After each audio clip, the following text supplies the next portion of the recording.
Ladies and gentlemen, welcome back to another Black Ops 6 Zombies video. So in this one, I'll be bringing you guys an updated guide to the AFK XP and Gobblegum farming method, as a lot of you guys were having issues. So one of the issues you guys were having is actually getting into the glitch, and we're going to break everything down here in a second. Another problem people were facing is that they were getting disconnected for inactivity, which I will also show you guys what you need to do to prevent that from happening. But the majority of people were complaining that you were only receiving maybe 2 to 3 Gobblegums on an hourly basis. So in this one, I'll show you guys two options. So either you can go strictly for XP or for Gobblegums. Now, if you're going strictly for Gobblegums, standard mode is not it. So we're just simply going to go ahead and back out. Okay, so we're on the main screen here. Now, this is where it actually all starts. The first thing you're going to need is an akimbo melee weapon. So of course, the knife, baseball bat, power drill, cleaver, skateboard will not work. It's going to have to be the katanas. The size bow staff doesn't work either. So katanas, size, nunchucks, or the kali sticks.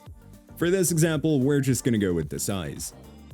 Now, in regards to your field upgrade, you're going to want to make sure that you have Ether Shroud equipped, as you can see here, and then we're going to go over to Augments, Equip Augments, Field Upgrades, and right here you'll see that we have the Void Sheath Augment equipped.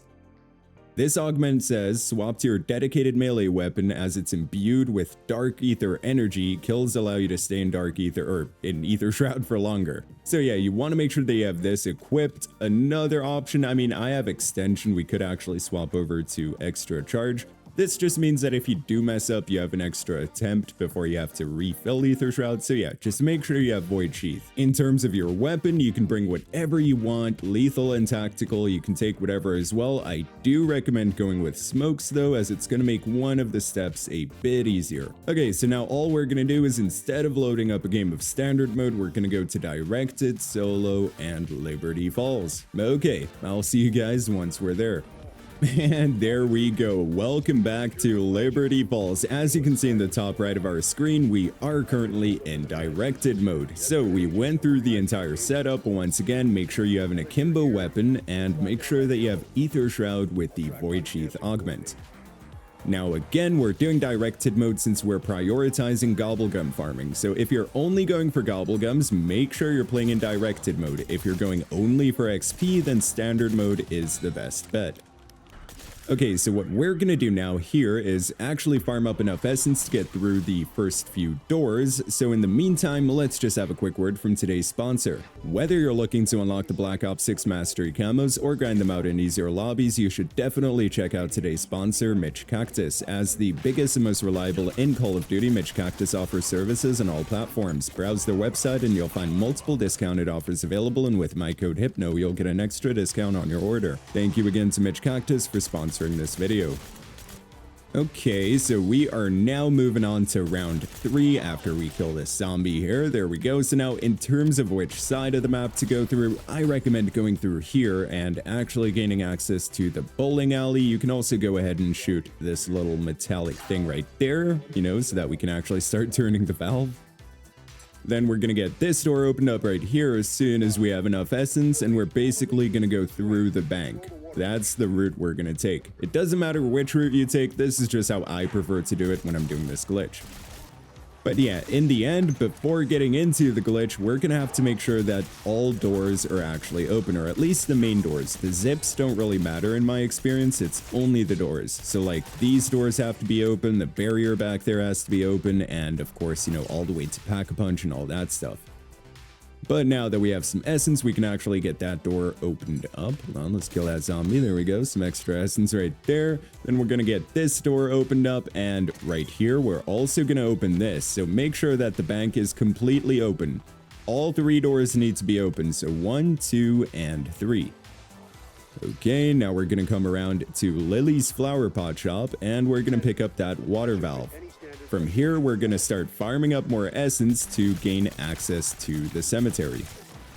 Alternatively, you could also make your way back over to the bowling alley and actually start working on this step right here. So just start turning the valve. As soon as you're surrounded by zombies, you can just pop a little smoke on you, come back here, and keep turning the valve. Super useful. Okay, we're starting to get surrounded here, so we're gonna throw that, go into the smoke, start turning the valve, and we're good to go, as you can see. Super helpful, super helpful. Almost finished this step. It's actually not bad that we're getting a few kills, since we're gonna need some essence later on anyways. And along with that, we're also gonna need 1,250 salvage, so yeah, definitely make sure you're picking that salvage up. Okay, we're almost done turning. Looks like we can take the risk, and we are good to go. Nice. So then your screen's gonna flash white, and you can pick up the water pressure gauge. Perfect. Now we're gonna swing around to the other side and actually get that barrier opened up so we can go to the cemetery. Once you make it to the cemetery, we're basically just gonna sit here and wait for Dennis Riffle to spawn in. He is a named zombie, so you're gonna see the groundskeeper above him, like his name. Instead of zombie, it's just gonna say groundskeeper, basically. But I'll be sure to show you guys whenever he does choose to spawn in. Dennis! He's a bit camera shy sometimes, so it might take a round or two for him to show up. Guess we could get this door opened up real quick, and we're also going to interact with this device. There we go, because that's actually going to help with the round cap, because we do need to get our round cap to 15 before we actually get into the glitch. And there we go. He just spawned in, and as you can see, he is a named zombie, and when you kill him, he's going to drop a tool shed key. Just go ahead and pick that up. Now we're going to take that key past this zip and get that shed opened up right here. And inside, you're going to find a handbrake. Go ahead and pick that up as well.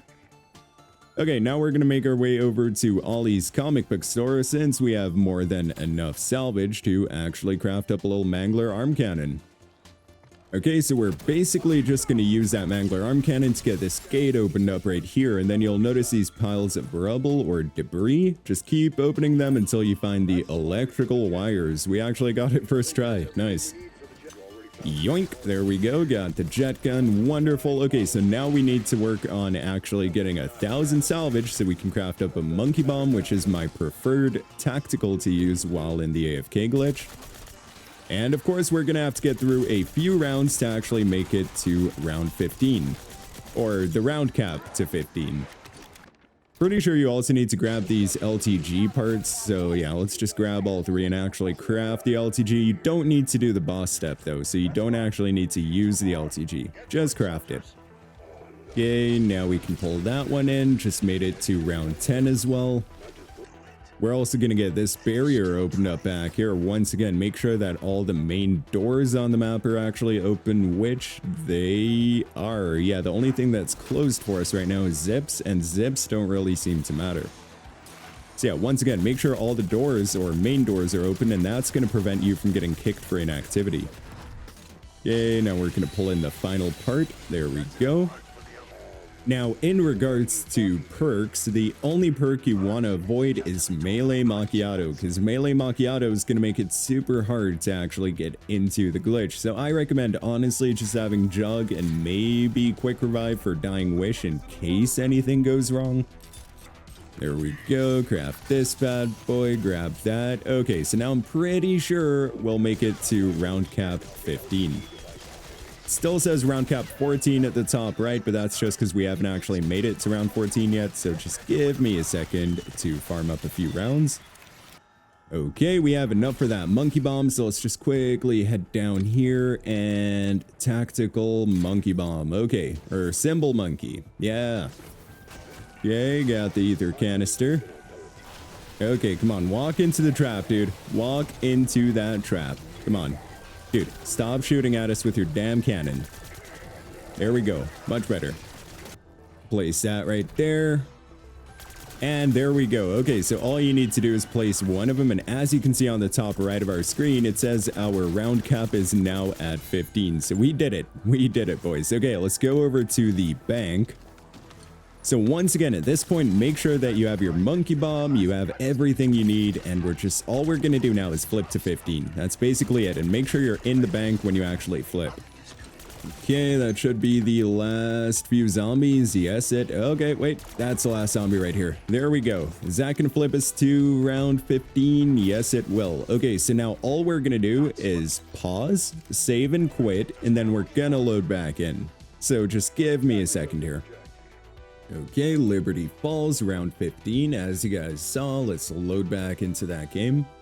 Ooh, also another thing I recommend doing is going over to your controller settings, combat, and make sure you have your equipment behavior set to toggle. So what that means is, well, as you can see on the description, press and hold to ready or cook, release to throw or deploy, and toggle is press to ready, press again, or aim down sights to throw or deploy. So what that means is we can just tap left bumper once and we're going to hold out our monkey bomb, but we're not going to throw it. So then we can basically go AFK. So as you can see, we are in the bank right now, round cap 15, round 15. So we're going to hold out our Thrustadime. Now we're going to pop Ether Shroud. And it's going to bring out our melee weapon, as you can see. Now all we're going to do is spam that melee button. Just keep spamming, and once it wears off, you'll do a melee hit with your Thrustadine, and then just tap your trigger once. And as you can see, it's just infinite ammo. If you look at the bottom right, 99, it's not going down, it's cooking zombies. So now all we're going to do is tap left bumper, there we go, so we now have the monkey bomb out. And yeah, we're just going to stand right here and farm up a bunch of kills. In regards to what lethal and tactical to use, I personally found the best success with the monkey bomb. I never ended up going down using this thing. In terms of XP and points, from time to time you'll also get that 500 point bonus for actually getting those monkey bomb kills. It's not showing on screen right now. I'm sure we'll see it later on going into the higher rounds, or well, we're on round cap 15, right? But as time goes by, you'll see those points pop up. I know some people like to opt for the impact grenade or the thermo grenade, which yes, it does more damage to manglers and abominations, but overall, once again, I found the most success with the monkey bomb. But yeah, at this point, all we're going to do is sit in this corner. If you look at the center of our screen, you can kind of see where we're aiming right now, and I'm on 120 FOV. So maybe change your FOV to 120, make sure you're looking in the same direction like I am, and yeah, you should be good to go. Another tip I do have is that some people playing on controller, if you don't have Hall effect thumbsticks like I do, then you're probably gonna have stick drift. So if that's the case, yeah, hold on, where is stick drift? There we go, dead zone inputs, that's the one we're looking for. Basically want to come here and adjust your left stick minimum and right stick minimum, so you can put that all the way up if you have a lot of stick drift. If you don't have a lot, you can go all the way down. You can also test your stick drift right here. As you can see by me, it's 0% on both sides. So yeah, that's the only other tip I have for people struggling with stick drift, because you definitely don't want your controller doing this the entire time, dude. You're pulling 360s out here, like, no, not efficient. The final thing that I'll recommend is having a rubber band on your left stick in the controller, so make sure it's kind of like pulling you towards this corner, if that makes sense. So we're looking back here, so basically the left stick is going to pull towards me and a bit to the left. Then just slap on a little rubber band to make sure it's there in place, adjust your aim again, and you're good to go. So yeah, at this point, I'm going to go AFK for a full hour. We've been here for 2 minutes and 50 seconds. Once the hour goes by, we're going to back out and see some results. So I will see you guys in an hour. And there we go, ladies and gentlemen. As you can see, we have hit the 1 hour mark. So let's just go ahead and save and back out here. As you can see, 2,567 eliminations, a lot less than you'd get in standard mode. But yeah, we're doing this for Gobblegums. Okay, moment of truth there. Let's see. Come on. Okay, there we go. Let's see how much XP we got from that. So, for an hour in directed mode, so like 36, yeah, you'd get like more than double that if you do it in standard mode. But as you can see, look at all those Gobblegums. So yeah, in standard mode, we were averaging like 2 to 3 maybe on an hourly basis. It was like, I don't know, like 1 every 20 minutes or something. And here, as you can see, we earned 5 Gobblegums in total in just an hour. So yeah, directed mode is definitely the play if you're looking for Gobblegums. Unfortunately, no perkaholic this time. I've gotten 1 or maybe 2 perkaholics while doing this in directed mode, so it's definitely possible to get them, but it is super rare. But as you can see right there, we did end up getting a free fire, which is a really good one, and tactical diffusion is actually probably one of my most used ones, so yeah, definitely happy about that. So yeah, I really hope this guide helped you out. If you still have any questions about this, drop a comment down below and I'll try to get back to you as soon as possible. But anyways guys, that's gonna be it for me. Thank you all for watching this video. I really hope you enjoyed it. If you did, then be sure to smack that like button and subscribe to stay up to date with the best strategies here in Black Ops 6 Zombies. I hope you all have a wonderful day or night wherever in the world you are, and as always, goodbye.